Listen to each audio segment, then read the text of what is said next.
Ashamar Kafune kabajamtoota hordoftoota fi daawwattoota Oromiyaa Global Media kun sagantaa oduu Oromiyaa Global Media ti oduu waliin Anibsaa Gadaati dura dursuun hangafoota oduu Gujitti kaardiin guyyaa filannoo dursamee guuramaa jiraachuu jiraattonni ibsaniiru.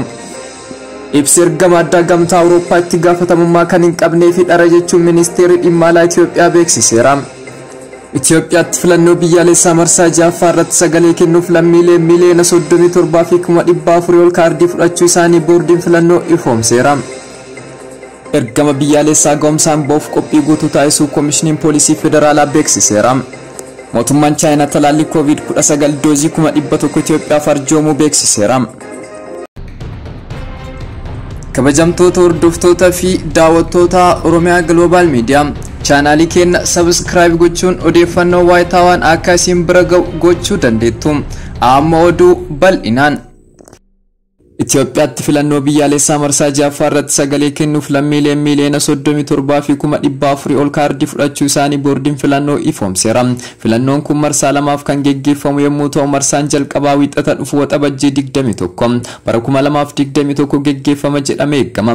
Naannoo Tigraay irraa kan hafe naannolee fi bulchiinsitoota magaalaa keessatti dhiironni miliyoona 20,472 akkasumas dubartoonni miliyoona 17,91,128 walumaa galatti filattoonni miliyoona 37,408 sagalee kennuuf galmaa'aniiru.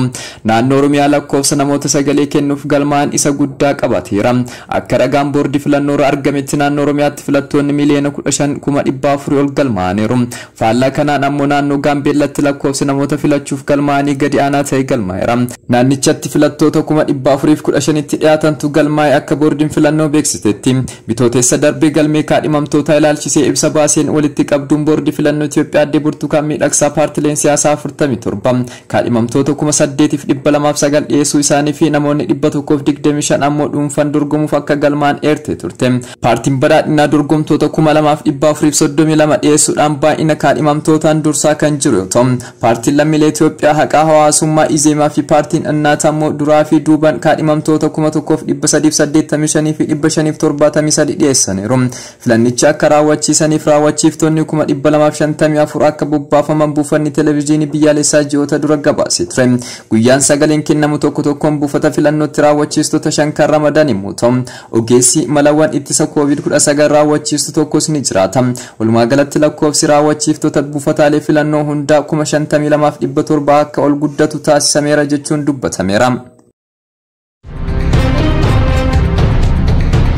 Godina Gujii lixaanaa Bulee Horaa keessa gandoota jiran keessatti sababa rakkoo nageenyaa guyyaa filannoo uumamuu danda'a jedhuun aangoonni gandaa kaardii filannoo jiraattota irraa dursanii funaanaa jiraachuu jiraattonni gandaa dubbataniiru. Jiraattonni nageenya isaaniif jecha eenyummaan isaanii akka hin gabaafamne gaafatanii gandoota hedduu keessatti duulli kun guyyoota duraa itti fufuu dubbataniiru. Jiraattota godina Gujii lixaanaa Bulee Horaa keessaa akka dubbatanitti anis gaafatameera garuu hin kennine. Nama biroo irraa guurameera ganda Gaalee Maagadaa Rooroo keessaa guuraa jiru. Ampuuliin filatameera guyyaa sana lolli waan ka'uuf filannoo bahuun hin danda'amu. Isin amma deebisaa kennaa jechuun caasaan gandaa guuraa jiraachuun himameera. Jiraatan kun gandoota kana keessatti jalqabu akka odeeffannoo qaban himuun erga jalqabee torbaan gaheera jedhaniiru. Manni irra deemanii kennaa jechuun birrii 20 waliin guuraa jiru. Jiraattonni kun namoonni guyyaa waan hin geenyeef hin kenninu jedhanii akka jiran himaniiru. Namoota akkas jedhaniin ajajaa olii kenname fudhachuu didan qaama biraa deeggartan jechuun hidhaa jiraachuu ibsaniiru. Jiraattonni gara biraa aanaa Bulee Horaa ganda Qilleensoo keessa dubbisamee fi maqaan isaanii nageenya isaaniif jecha akka hin dhagahamne gaafatanii caasaan gandaa kaardii filannoo fi birrii 20 uummata irraa guuraa akka jiran himee jira. Warra kaardiin fudhannis galmeessuun akka filatan fakkeessuun ofumaa mallatteessuun dabarsuuf jedhaniiru. Namoonni kennuu didanis akka jiran kan himan jiraattonni kan dirqamaan kennaa jiranis akka jiran ibsaniiru. Sodaan nageenya saanaa isaanii keessa akka jiru jiraattonni kun dabaluun dubbataniiru. Dubbii himaa mootummaa naannoo Oromiyaa obbo Geetaachoo Baalchaa kaardii filannoo guyyaa filannoo dursanii sassaabaa jiru himannaan jedhu kan dharaa fi waan hin taane hin dandeenyedha jedhaniiru. Odeeffannoo kaardii filannoo dursee sassaabuu akka hin qabne kan himan aangaan kun caasaan ganda kana godhu hin jiru jechuun dubbataniiru. Caasaan gandaa yookiin caasaan nageenyaa kana godhu yoo jiraate yakkadha kan inni hojjete jechaa jiru. Kanaaf gochi akkasii yoo jiraate mootummaan gara laafinna tokko malee tarkaanfii akka irratti fudhatu ni mirkaneessina jedhaniiru. Kaardiin filannoo gandoota aanaa Bulee Horaa keessatti sassaabamaa jiraachuun wal qabateen kan gaafanne dubbii himtuun boordii filannoo Itoophiyaa Sooliyaanaa Shimallis gabaasni nu hin geenye jedhaniiru waan hiyyeeffamne ta'us dubbataniiru. Gama biraan boordiin filannoo biyyaalessaa Itoophiyaa jalqaba ji'a waxabajjii kanatti ibsa baaseen iddoowwan tokko tokkotti galmeen filattoota beekamtii boordichaan malee geggeeffamaa akka ture ibsee jira. Filannoo biyyaalessaa ja'affaa geggeeffamuuf guyyaa muraasni yeroo hafe kanatti rakkoon nageenyaa keessumaa naannoo Oromiyaa bakka tokko tokkotti mul'achaa jiraachuun ibsameera. Godinaalee Gujii Lixaa fi Shawaa Lixaa keessatti haleellaa hidhattootaan raawwatamaniin aangoonni mootummaa dabalatee namoonni nagaa ajjeefamaniiru. Haala amma jiruun naannawa filannoo fi buufataalee filannoo marsaa kanatti filannoon geggeeffamu irratti uummanni nagaa ba'ee sagalee isaa kennee akka galu gochuuf hojiin hojjetamaa ture ammas hojjetamaa waan jiruuf yaaddoon hin jiru jechuun obbo Geetaachoon ibsaniiru. Ammas guyyaa jedhame sanatti ba'ee sagalee isaa kennuuf wanti nageenyaaf gufuu ta'u akka hin jirre uummanni caasaa nageenyaa waliin qindaa'ee hojii nageenyaa mirkaneessuu hojjetaatti kan inni jiru jechuun himaniiru. Kanaaf sodaa tokko malee filannoon guyyaa sana geggeeffamuu akka danda'u naannoo keenyas guutumaan guututti nageenyi isaa mirkanaa'aa akka inni ta'e mirkaneeffannee jirra jechuun aangoonni kun ibsaniiru.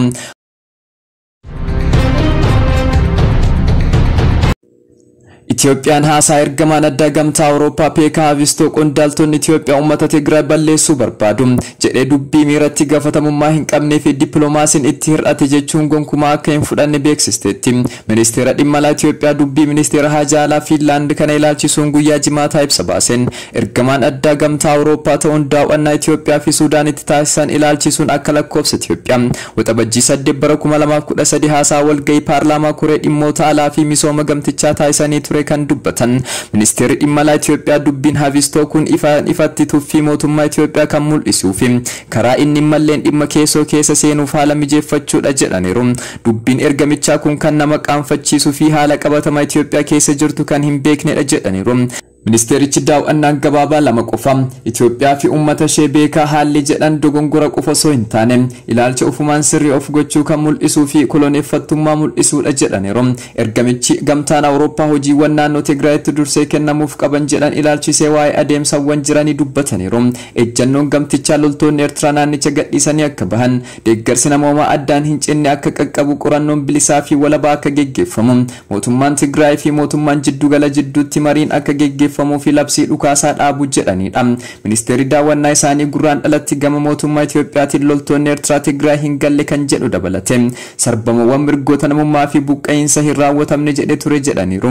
Haa ta'u malee daawwannaa baatii eeblaa irratti hanga tokko deeggarsi namoomaa qaqqabuu dubbataniiru. Haa ta'u malee kan hin daangeffamne hin turre jedhaniiru. Lammaffaa irrattis qorannoo qaama walabaa fi bilisa ta'een kan jedhan koomishinii mirgoota namummaa kan mootummaa ta'ee fi dhaabbanni Yuunaayitid Neeshin hojjetaa jiru. Bu'aan isaas ergamaa jira jedhanillee loltoonni Eertiraa garuu ammallee naannichaa hin baane jedhaniiru. Dhukaasa dhaabuunis hojiirra hin oolfamne jechuun yaadataniiru. Daawwannaa baatii eebla tureen gamtaan Awurooppaa akka ejjannootti kan qabate daandiin loltoonni Eertiraa ittiin bahan dabalate. Ergaa labsii dhukaasa dhaabuu fi paartilee mormitoota Tigraay waliin marii geggeessuun eegalamuu qabaata jechuun dabarsuu isaanii dubbataniiru. Tibbana Tigraay daawwatanii buufataaleen fayyaa barbadaa'uu isaanii fi dubartoonni gudeedamuu argeera jedhaniiru. Kana malees lixa Tigraay uummanni miliyoona 1 hanga 2 ta'u buqqifamuu isaati fi manneen fi barnoota hedduuf bakkeewwan dahoo yeroo biraa keessa akka turan tibbaa kana sana dubbatanii turan. Mootummaan Itoophiyaa namoota buqqaan akka deebisu dubbatullee karoorri qabatame garuu hin jiru kan jedhan ministeerichi. Waliigalatti naannichatti miidhaan mirga namoomaa olaanaan dhufuu akka danda'u hubachiisaniiru. Ministeerichi haajaalaa Itoophiyaa gama isaatiin marii mormitoota Tigraay waliin jedhu akka hin fudhannee fi garichi kan paarlaamaan shoror keessadha jedhameedha jedhee jira. Dhimma dhukaasa dhaabuun hin raawwatamne jedhu irrattis ministeerri haajaalaa duulli seera kabachiisu humnooti wal qixa ta'an lamaan osoo hin taane garee shoror keessaa biyyattii irratti jeequmsa akka hin finneef taasifamuudha. Mootummaanis garichi qabsoo shoror keessummaa isa dhaabee harka akka kennuuf waamicha taasisuuf hin fudhanne jedhaniiru. Ibsi ergamaa kana kaayyoo dhokataa kan qabu yoo ta'u keessattuu qondaaltonni olaanoon Itoophiyaa uummata Tigraay balleessuuf barbaadu dhimmi jedhu kan ergamichi yaada isaanii yookiin haala ta'een hubannoo isaanii burjaaja'e ta'uu mala jedhanii jiru. filannoo marsaa jaaffaa milkeessuuf ergama biyyaalessaa ga'umsaan ba'uuf qophii guutuu taasisuu koomishiniin poolisii federaalaa beeksiseera. Koomishiniin poolisii federaalaa filannoo marsaa jaaffaa geggeeffamu ilaalchisee ibsa laateera. Koomishinichi uummata Itoophiyaan baga filannoo marsaa jaaffaa biyyaalessaan nagaan geechan jechuun ergaa dabarseera. Ergaa adeemsi filannoo eegalame hanga ammaatti tumsaa fi deeggarsa uummanni biyyattii taasisaniin galateeffateera. Adeemsa filannoo irratti wantoonni nama shakkisiisan yoo argaman haaluma barameen qaamoleen nageenyaaf eeruu laachuun tumsa barbaachisu akka taasisan gaafateera. gaafateera. Paartileen siyaasaa seeraa fi dambii filannoo eeguun nageenya filannichaaf tumsa taasisuu turaniif galateeffataniiru. Itti aansuus qooda irraa eeggamu akka ba'an gaafateera. Qaamoleen nageenyaa adeemsa filannoo milkeessuuf haala bilisaa fi walaba ta'een hojiilee hanga ammaatti hojjetaniif galata guddaa qabaachuu ibsee jira.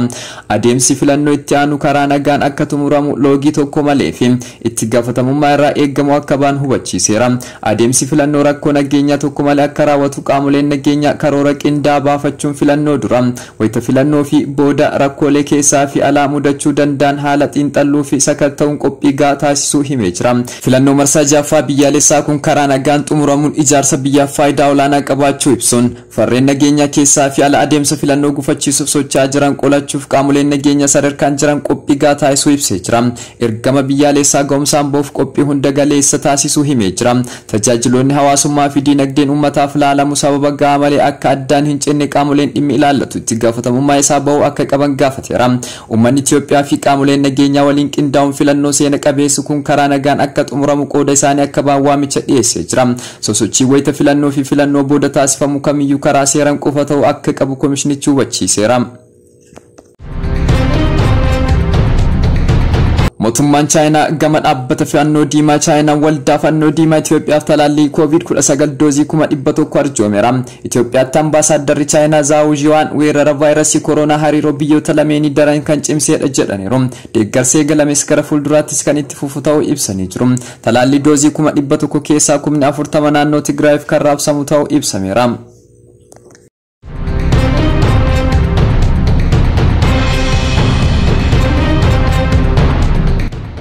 Kabajamtoota hordoftoota fi daawwattoota keenya oduun sa'aatii kanaaf qabannee dhiyaanne kana fakkaata.